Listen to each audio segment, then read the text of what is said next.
Bismillahirrahmanirrahim. Ya orangnya takalan Bang Nasir kagecok salah sabuh terapi sunnah iaitu al-hijamah atau berbekam.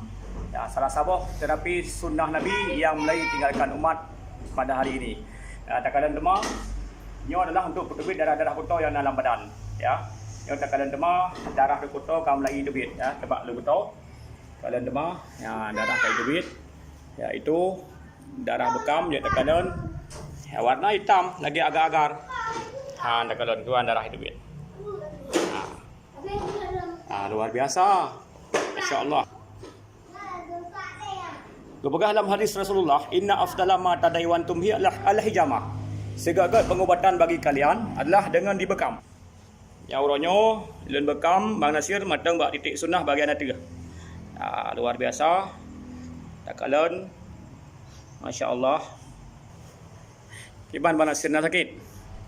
Meri itari tapi na umang. Hana terasa lagi diurut itegon nah. Ya darah le itu bit badan tapi nak sakit.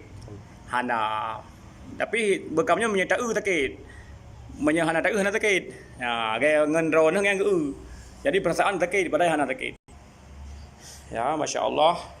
Nanti kalian ya darah kali itu bit. Ya tak kalian demam ya Masya Allah.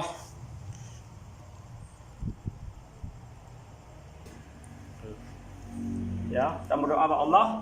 Lih kita bekam demam. Ya, insya Allah kita mohon semoga bersihat badan, berikharkat, atas ibadat kembali. Amin Bang Nasir.